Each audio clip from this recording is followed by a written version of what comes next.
ఎందాకైనా కూడా పోయిన పరిస్థితుల మధ్య వైఎస్ఆర్ కాంగ్రెస్ పార్టీ ఆవిర్భవించడం, వైఎస్ఆర్ కాంగ్రెస్ పార్టీ ఈరోజు ఒక బలమైన పార్టీగా ఈరోజు రాష్ట్ర చరిత్రలో ఉండడం, దానికి బీజం కర్నూలు నుంచే పడింది. ఆ రోజు నుంచి నాతోనే అడుగులు వేశారు చాలామంది. ప్రతి అడుగులోనూ కూడా ఆ రోజు పార్టీ పెట్టిన రోజు నుంచి ఈ రోజు వరకు గమనిస్తే కూడా మన పార్టీకి ఎవరైనా కూడా సిద్ధాంతం ఏమిటి అని చెప్పి ఎవరైనా కూడా వైఎస్ఆర్ కాంగ్రెస్ పార్టీ ఐడియాలజీ ఏమిటి, సిద్ధాంతం ఏమిటి అని ఎవరైనా ఒక్కసారి కళ్ళు మూసుకొని ఆలోచన చేస్తే కంటికి కనిపించేది రెండు కనిపిస్తాయి. ఒకటి, విలువలతో కూడిన రాజకీయాలు చేయడం. రెండవది, విశ్వసనీయత అన్న పదానికి అర్థం చెప్పిన పార్టీ ఏదైనా రాష్ట్ర చరిత్రలో ఉంది అంటే అది వైఎస్ఆర్ కాంగ్రెస్ పార్టీ అని చెప్పి కూడా గర్వంగా చెప్తాం. నిజంగా ఈ రెండు పదాలే వైఎస్ఆర్ కాంగ్రెస్ పార్టీ నడిపించి, అదే మాదిరిగా ఒక నాయకుడిగా గట్టిగా ఈ సిద్ధాంతాలను నమ్మి ఒక నాయకుడిగా అడుగులు ముందుకు వేశాను. నాలో ఈ గుణాలను చూసి మీరంతా కూడా నాకు తోడుగా ఇన్ని సంవత్సరాల పాటు అడుగు వేశారు. ఈరోజు నేను ఒకటి చెప్తా ఉన్నా, రాజకీయాలలో గెలుస్తాం, ఓడిపోతాం, ఇది వేరే విషయాలు.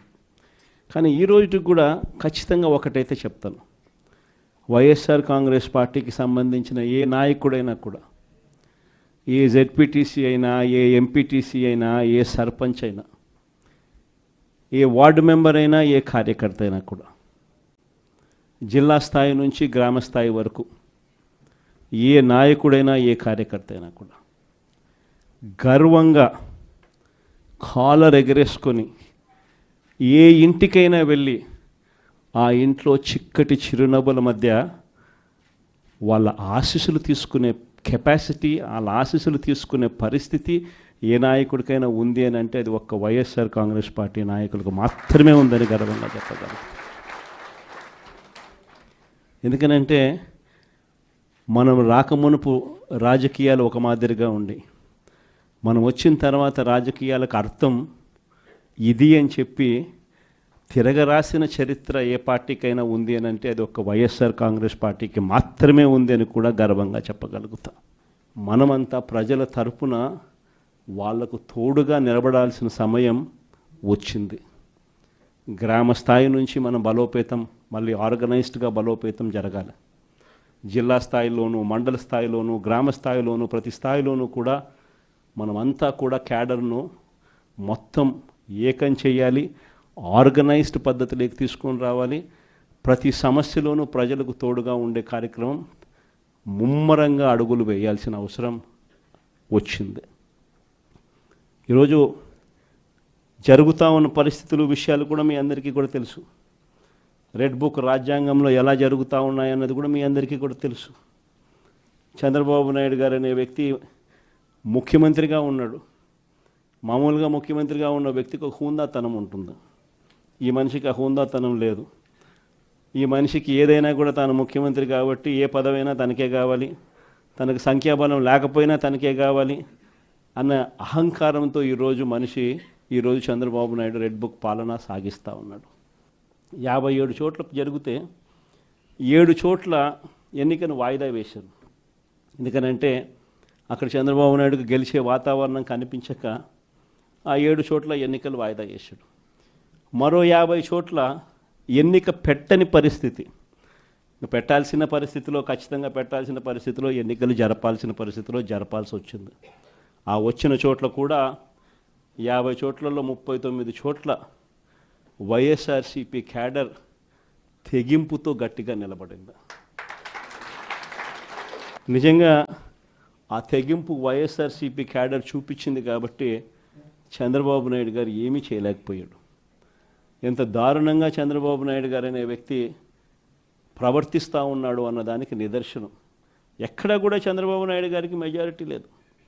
ప్రతి చోట కూడా వైఎస్ఆర్సీపీ కోవిడ్ తర్వాత జరిగిన ఎన్నికలు, అంటే 2 ఏళ్ల తర్వాత జరిగిన ఎన్నికల్లో 2.5 సంవత్సరం 2.5 సంవత్సరం తర్వాత ఎన్నికలు జరిగాయి.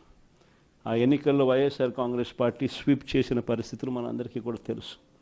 ఎక్కడా కూడా చంద్రబాబు నాయుడుకు బలం లేదు.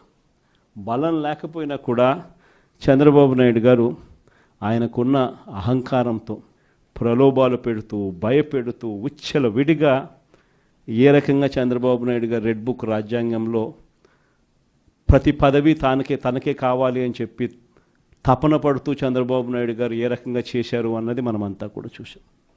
ఎందుకు చంద్రబాబు నాయుడు గారు ఇవన్నీ చేస్తూ ఉన్నారు అనే దానికి ఒక్కొక్కసారి నాకు అర్థం కాల. ఎందుకు అబ్బాయి మనిషికి బలం లేదు, సంఖ్యాబలం లేదు, లేకపోయినా కూడా ఎందుకు ఇంత దౌర్జన్యాలు చేస్తా, ఇంత అప్రజాస్వామికంగా ఎందుకు చేస్తూ ఉన్నాడు అని చెప్పి. ఎందుకు చేస్తూ ఉన్నాడో తెలుసా? కారణం వైఎస్ఆర్ కాంగ్రెస్ పార్టీ అంటే చంద్రబాబు నాయుడుకు భయం. వైఎస్ఆర్ పార్టీ కార్యకర్త అంటే చంద్రబాబు నాయుడు గారికి భయం. ఎందుకనంటే చంద్రబాబు నాయుడు గారు సూపర్ 6 ఫెయిల్ అయ్యాడు, సూపర్ 7 ఫెయిల్ అయినాడు. చంద్రబాబు నాయుడు గారి పాలనలో వ్యవస్థలన్నీ కూడా పూర్తిగా నీరు గారిపోయినాయి.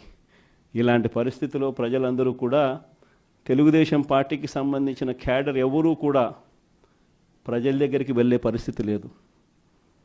చంద్రబాబు నాయుడు గారి క్యాడర్, ఆయనకు సంబంధించిన ఎంపీటీసీలు కానీ, ఆయనకు సంబంధించిన కార్యకర్త కానీ ఎవరైనా కూడా ప్రజల దగ్గరికి వెళ్తే ఇంట్లో నుంచి చిన్న పిల్లలు సైతం క్యాడర్ను కూడా తిరగనిచ్చే పరిస్థితి ఉండదు. క్యాడర్ను సైతం, చిన్నపిల్లలు సైతం ఇంటికి పోతూనే మా 15,000 సంగతి ఏమిటి అంటారు. అమ్మలు మా 18,000 సంగతి ఏంటి అని అంటారు. వాళ్ళ అమ్మలు మా 48,000 సంగతి ఏమిటి అంటారు. ఇంట్లో రైతన్నలు మా 26,000 సంగతి ఏమిటి అని, ఉద్యోగం ఎతికే పిల్లలు మా 36,000 సంగతి ఏమిటి అని చెప్పి ఇలా ప్రతి ఒక్కరూ ఇంట్లో ప్రశ్నిస్తారని కనీసం క్యాడరు కనీసం ఇండ్లకు కూడా పోని పరిస్థితిలో చంద్రబాబు నాయుడు గారి పార్టీ ఈరోజు పరిపాలన సాగిస్తూ ఉంది. ఇలాంటి పరిస్థితుల్లో చంద్రబాబు నాయుడు గారిని ప్రశ్నించే స్వరం ఉండకూడదు అని రాష్ట్ర వ్యాప్తంగా ఒక భయానక వాతావరణం క్రియేట్ చేసే కార్యక్రమంలో భాగంగా ఇవన్నీ కూడా చంద్రబాబు నాయుడు గారు చేయిస్తూ ఉన్నాడు. ప్రజాస్వామ్యంలో ఎప్పుడూ కూడా మనుషులకు మంచి చేయాలి, మనుషులకు మంచి చేసి వాళ్ళ గుండెల్లో స్థానం సంపాదించుకొని, వాళ్ళ మనసుల్లో స్థానం సంపాదించుకొని ఒక నాయకుడు అనేవాడు పాలన చేయాలి. కానీ అలా చేయకుండా అధికారం ఉంది కానీ అని చెప్పి దురహంకారంతో ఏ నాయకుడైనా కూడా ప్రవర్తించినప్పుడు ప్రజలు దేవుడు ఇద్దరు కూడా ఖచ్చితంగా మొట్టికాయలు ఇస్తారు. ఆ మొట్టికాయలు ఎంత దారుణంగా ఉంటాయి అని అంటే చంద్రబాబు నాయుడు గారికి నెక్స్ట్ ఎలక్షన్లకు వచ్చేసరికి సింగిల్ డిజిట్స్ కూడా రాని పరిస్థితులకి ఆయన పడిపోతాడు. కాబట్టి ప్రతి ఒక్కరమైనా ఒకటే అడుగుతా ఉన్నా, అందరం ఐక్యంగా ఉందాం. మొన్న కూడా చూసాం, చంద్రబాబు నాయుడు గారు భయపడిచ్చే ప్రయత్నాలు ఎక్కువ చేస్తాడు. మొన్న రామగిరిలో మనం అంతా చూసాం ఏం జరిగిందో. రామగిరి మండలంలో 10 ఎంపీటీసీలు ఉంటే 9 వైఎస్ఆర్సీపీ 9 గెలిచింది.